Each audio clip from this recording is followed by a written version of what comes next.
This story happened like around 3 years ago or something like that, back when I was in high school. And it was basically a normal day. Not really much was going on, but me and my friends were at like probably lunch or something, and we were talking to each other, and one of them mentions that this rapper was playing a show that night in our city. So after that, we decided to look up the tickets.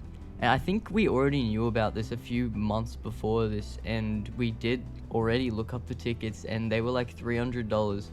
And we went to check if they dropped, and I think they were still around the same price. So, I mean, for us, that may as well have been like $1 million. Like, we were not gonna be able to afford that. So, what did we do? Basically, we went and looked at what the cheapest price for tickets was. So the tickets that we were looking at originally were like $300, but the ones that you could see for like cheaper were seated. The other ones were in the standing zone. But the seated tickets, we found one that was like probably blocked by like a pillar or something for like $30 all the way back at the top of like the arena or wherever this concert was being held. So yeah, all five of us, I think it was five, maybe it was six, we buy those tickets. And I know you're probably thinking like, oh, you did stupid, you bought tickets. Like, bro, just wait, let me actually explain what happened. But before I actually do explain what happened, I do just want to say, if you do enjoy this style of content, then a like or subscribe will always be appreciated, because this is my first time telling a story on this channel. Usually I just speak my mind, but I definitely want to try switching it up by telling stories, because I do have a lot, and maybe even some other stuff as well. So if there actually is an audience for that, show me by liking and subscribing. Also, please don't try to replicate what I talk about in this video, as it is pretty risky. But let's get back into what I was saying. Okay, so that night we catch the train into the city. It's a quick walk, we get to the actual place, and then we hop in the line to get in. And the atmosphere there was crazy. Like, bro, there was people in banana costumes, like surfing in the crowd, people picking up the barriers and like all that stuff, and like throwing them around in the crowd. Like, the whole crowd was carrying these like massive metal barriers.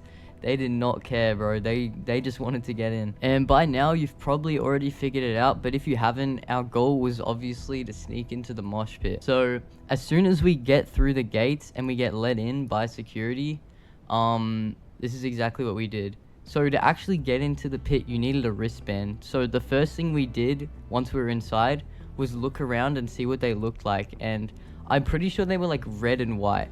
So what we did was, we made our own like fake one out of a napkin and just hoped that they wouldn't check it too much. And so what we did was, we took a napkin, turned it into the shape of like a wristband, and then put ketchup on it.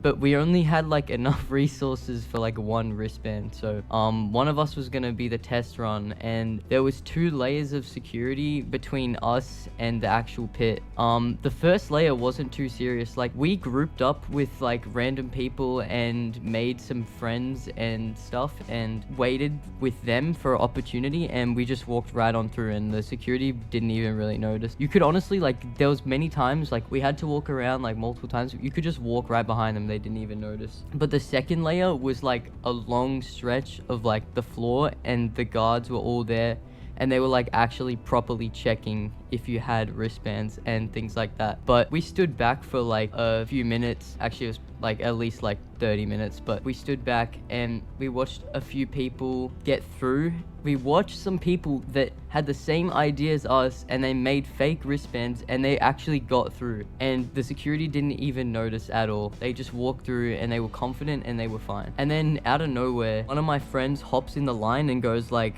if you just act confident, they won't even really look. And honestly, I don't even think he had the fake wristband. He just walked right through.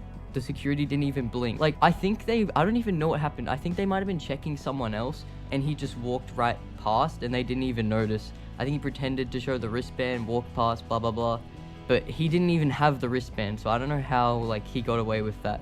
So now there was 4 of us that weren't in, and 1 of us that had gotten in. And while this was all happening, there was a bunch of people that would just like group up and jump the fence and make a run for it. And at one point, one of my friends did that, so then there was only 3 of us left that hadn't gotten in. So now we knew that the fence itself was something people could just jump. Like, people were doing it all the time near us, but there was guards all around but sometimes, like, if enough people went, the guards wouldn't really be able to keep up. And honestly, the guards would try and chase after you, but they'd usually just give up and let you go. They didn't really care that much. But depending on what guard it was, like, some of them were like determined, like they had a vendetta against anyone that tried to get in. But in our spot, the guards were like really they were pretty serious. So we went to a different spot and the guards were like really chill. I remember like walking up to them and like they saw people trying to jump and they're like, oh, don't do it, boys, don't do it, boys, we're gonna have to chase you, blah blah blah. People still did it. I think they did chase him, but they didn't. I don't think they ever got caught. But from that, like, it seemed like they didn't really care too much and they wouldn't be that mad, so they probably aren't gonna like chase after you that seriously if you jump over. But by this point, the venue had like definitely caught on that people were trying to get over, and they brought in more security. And one particular guy shows up. I can remember him. I picture his face in my head. He was bald and he was very serious, and he's telling people, he's like, bro, if you jump, I'm gonna tackle you. And bro, I'm not gonna lie, he was like all talk. Like, people kept slipping past, it didn't really matter. He wasn't fast enough, bro. He couldn't catch these people running.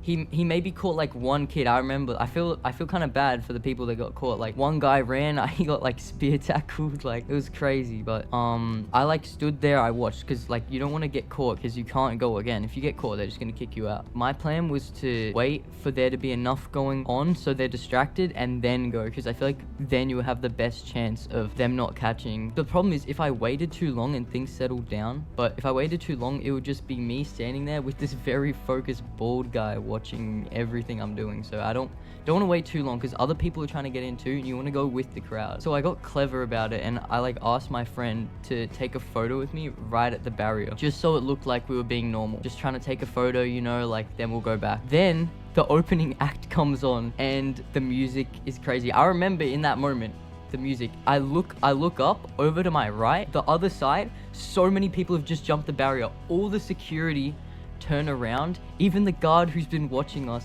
turns around and looks, and at that exact moment I knew like this was my only chance, and if I didn't take it I was gonna miss it. So I quickly just sprinted, you know, didn't look back, and I bury myself into the crowd, because if you stay out there they might remember your face and come find you. But I got in clean and I was chilling, and right as I got into the crowd I spotted my friend who was behind me when we said we were gonna go take a photo, and me and him like screamed at each other, bro. Our adrenaline was so high and I was really happy. So by then I think like all of us had gotten in, and after we all had gotten in, I never really asked them, but I'm pretty sure they followed after I ran first. And then we ended up spotting another mate, which was the one that said he would take the photo. So now we just had to find our other two friends who were buried far in the crowd, and they basically held a flashlight up, and that was that. After barely surviving the mosh pit, the next day on the news we ended up seeing that they were actually covering that there was a bunch of people running into the crowds. So technically we could be on there, but I didn't really spend enough time trying to check if I was there or not. I did see the dude that got spear tackled though.